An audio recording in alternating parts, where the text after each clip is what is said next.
नमस्कार। चलिए, आज भारत के एक ऐसे इलाके की कहानी में उतरते हैं जो अपनी पहचान अपनी चरम सीमाओं से बनाता है।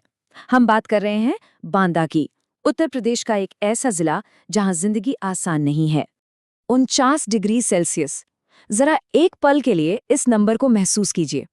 ये सिर्फ एक आंकड़ा नहीं है, ये वो चिलचिलाती झुलसा देने वाली गर्मी है जो वहां महसूस होती है। और ये कोई पुरानी बात नहीं है। मई 2022 में इसी तापमान ने बांदा को पूरे उत्तर प्रदेश का सबसे गर्म शहर बना दिया था। तो हाँ, जब हम कहते हैं कि ये चरम सीमाओं की भूमि है, तो हमारा मतलब यही होता है। तो आज हम क्या-क्या देखने वाले हैं? हम बांदा के भूगोल से शुरू करेंगे, फिर वहाँ के लोगों और समाज को समझेंगे, देखेंगे कि उनकी अर्थव्यवस्था कैसे चलती है, फिर दो गांवों की एक दिलचस्प कहानी में उतरेंगे और आखिर में समझेंगे कि बांदा के लिए भविष्य में क्या चुनौतियां हैं। तो चलिए सबसे पहले समझते हैं कि बांदा की जमीन और मौसम में ऐसा क्या खास है जो इसे इतना चुनौतीपूर्ण बनाता है। बांदा आता है बुंदेलखंड क्षेत्र में। ये एक अर्धशुष्क मतलब सेमी एरिड इलाका है जो हमेशा से पानी की कमी और मुश्किल हालात के लिए जाना जाता रहा है। लेकिन हाँ, यहाँ के लोगों की हिम्मत और संस्कृति भी उतनी ही मशहूर है। यहाँ की जमीन भी एक जैसी नहीं है। कहीं पथरीली ऊंची जमीनें हैं तो कहीं समतल मैदान, और इन सब के बीच से यमुना और केन जैसी बड़ी नदियां भी गुजरती हैं, जो इस सूखी जमीन के लिए किसी वरदान से कम नहीं है। अच्छा, भूगोल तो समझ लिया। अब बात करते हैं उन लोगों की जो इस मुश्किल जमीन को अपना घर कहते हैं। 2011 की जनगणना हमें कुछ बहुत ही दिलचस्प बातें बताती है। 2011 में बांदा जिले की आबादी थी लगभग 18 लाख। सोचिए, इतने सारे लोग एक ऐसे क्षेत्र में रह रहे हैं जहां संसाधन, खासकर पानी, हमेशा से एक चुनौती रहा है। और जब हम समाज को देखते हैं तो एक बड़ी चुनौती साफ नजर आती है।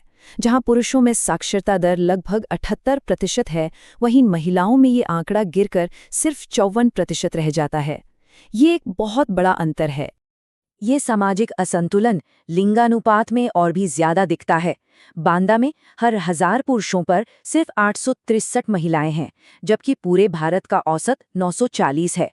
ये आंकड़े हमें बहुत कुछ सोचने पर मजबूर करते हैं। तो सवाल ये है कि इतने मुश्किल हालात में यहाँ के लोग अपना गुजारा कैसे करते हैं? इसका जवाब छिपा है बांदा की अर्थव्यवस्था में, जो एक ही चीज पर टिकी है, और वो है बारिश। इस चार्ट को देखिए, ये तस्वीर बिल्कुल साफ कर देता है। जिले के लगभग 85% आबादी गांव में रहती है। मतलब यहाँ की अर्थव्यवस्था की रीढ़ की हड्डी किसानी है। सब कुछ खेती पर ही निर्भर है। यहाँ के किसानों की जिंदगी पूरी तरह से मौसम के हिसाब से चलती है।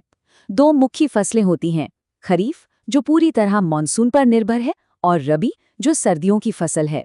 धान, ज्वार, गेहूं, चना, यही वो फसलें हैं जो यहाँ की जिंदगी चलाती हैं।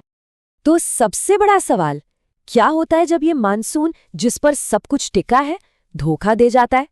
ये बांदा के लिए सच में जिंदगी और मौत का सवाल बन जाता है। और इसे सबसे बड़ी चुनौती से निपटने के लिए कुछ कदम उठाए जा रहे हैं, जैसे खेत तालाब योजना, जिसमें बारिश का पानी जमा किया जाता है। किसानों को स्प्रिंकलर सेट पर सब्सिडी दी जाती है ताकि पानी की बर्बादी ना हो। और सॉइल हेल्थ कार्ड से किसानों को अपनी मिट्टी की सेहत समझने में मदद मिलती है। चलिए, अब इन बड़ी बड़ी बातों और योजनाओं से निकलकर जरा जमीनी हकीकत देखते हैं। और इसके लिए हम बांदा के दो गांव की एक बहुत ही अनोखी कहानी पर गौर करेंगे। पर आगे बढ़ने से पहले दो शब्द समझ लेते हैं, खुर्द और कलाम। ये फारसी भाषा के शब्द हैं जो मुगल जमाने से चले आ रहे हैं। खुर्द का मतलब होता है छोटा और कलां का मतलब होता है बड़ा। अब इन गांवों का फर्क देखिए। गोरेमो खुर्द में 2011 की जनगणना के हिसाब से सिर्फ 15 लोग रहते थे। हाँ, आपने बिल्कुल सही सुना, सिर्फ 15। और दूसरी तरफ है गोरेमो कलां, जहां की आबादी लगभग 3000 है। एक ही नाम पर दुनिया बिल्कुल अलग। और ये सिर्फ नाम नहीं है, इसके पीछे गहरा मतलब है। जैसा कि एक जगह कहा गया है, ये पदनाम सिर्फ एक भाषाई चीज नहीं है, बल्कि ये दिखाते हैं कि भारत का गांव कैसे समय के साथ बढ़ता है, बदलता है और खुद को एक नई पहचान देता है। तो इन सब बातों को समझने के बाद हम कहाँ पहुँचते हैं? हमने बांदा की जमीन, समाज और अर्थव्यवस्था को देखा। अब सवाल ये है कि इसका भविष्य कैसा दिखता है। ये चार्ट बांदा की सबसे बड़ी कमजोरी को एक नज़र में दिखा देता है। आज भी यहाँ की 55% खेती की जमीन सीधे सीधे बारिश के भरोसे है। मतलब अगर मानसून कमजोर रहा तो आधी से ज्यादा अर्थव्यवस्था पर सीधा असर पड़ता है। तो कुल मिलाकर बांदा के सामने एक नहीं बल्कि कई बड़ी चुनौतियां हैं। पानी की कमी तो है ही, साथ में शिक्षा में लैंगिक असमानता है और एक पिछड़ा जिला होने का ठप्पा भी आर्थिक विकास में रुकावट बनता है। और ये हमें हमारे आखिरी और सबसे बड़े सवाल पर लाता है। जिस तरह से जलवायु बदल रही है, दुनिया गर्म हो रही है, क्या बांदा जैसी चरम सीमाओं वाली जमीन अपने लोगों के लिए एक टिकाऊ भविष्य बना पाएगी? इसका जवाब शायद बांदा के लोगों की हिम्मत और सही नीतियों के मेल में ही छुपा है।